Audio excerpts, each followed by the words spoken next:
बिस्मिल्लाहिर्रहमानिर्रहीम, अस्सलाम वालेकुम। मैं अपने मौजूद नाज़रीन और प्यारे दोस्तों को और मैसर सीक्रेट शेफ़ की किचन में खुश आमदीद कहता हूँ।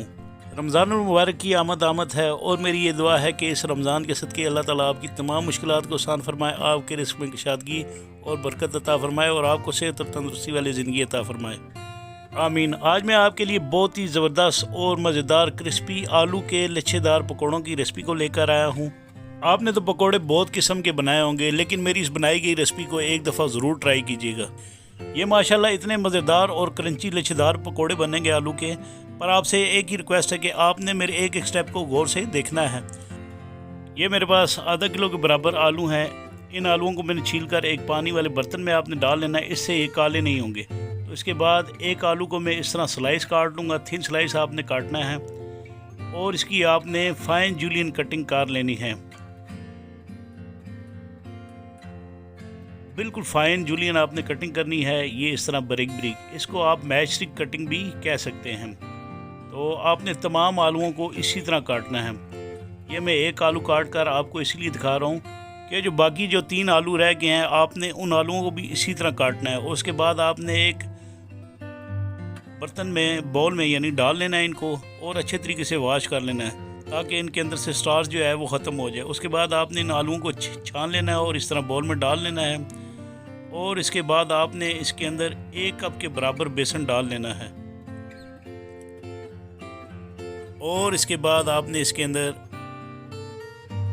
ये नमक है तकरीबन आधा खाने के चम्मच के बराबर ये डाल लेना है। और इसमें आपने ये लाल मिर्चें हैं कुटी हुई, ये आपने आधा खाने के चम्मच के बराबर डालनी है। आपने मेरे बताए हुए एक एक स्टेप को अच्छे तरीके से फॉलो करना है। और इसके बाद आपने 1 चाय के चम्मच के बराबर इसके अंदर ज़ीरा डाल देना है। आपने ज़ीरे का ज़्यादा इस्तेमाल नहीं करना क्योंकि इससे जो पकोड़े हैं वो कड़वे हो जाएंगे। ये सूखा धनिया है क्रश किया हुआ, ये आपने 1.5 खाने के चम्मच के बराबर डालना है। इसी से पकोड़ों में अच्छी सी खुशबू आएगी और उनका टेस्ट भी बहुत ज़बरदस्त बनेगा। तो ये हल्दी है आधा चाय के चम्मच के बराबर, ये आपने इसके अंदर डालनी है। और इसके बाद आपने काली मिर्चों का पाउडर ये 1 चाय के चम्मच के बराबर आपने इसके अंदर डालकर इसके अंदर आपने 1/4 कप के बराबर जो है ये धनिया चॉप की और ये डाल देना है।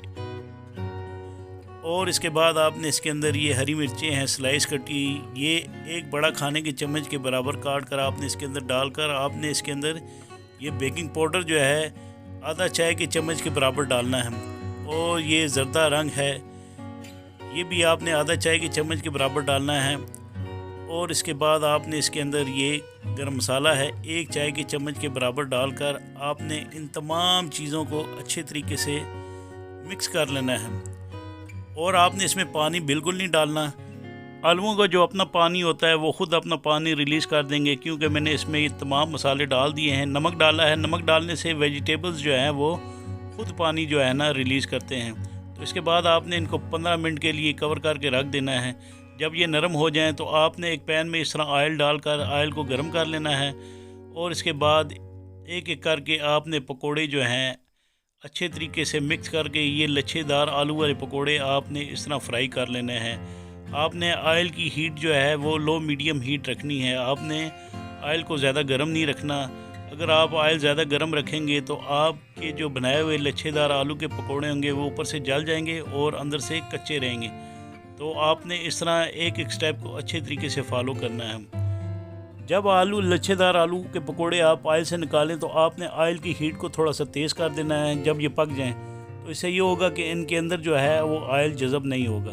तो इस तरह ये तमाम पकोड़े में निकालूँगा और आपने इस तरह टी स्ट्रेनर से इन तमाम ऑयल को अच्छे तरीके से साफ़ कर लेना है। और दोबारा दूसरे बैच में आपने इस तरह पकोड़े फ्राई करने के लिए डाल देने हैं और आपने लो मीडियम हीट पर इसको फ्राई करना है।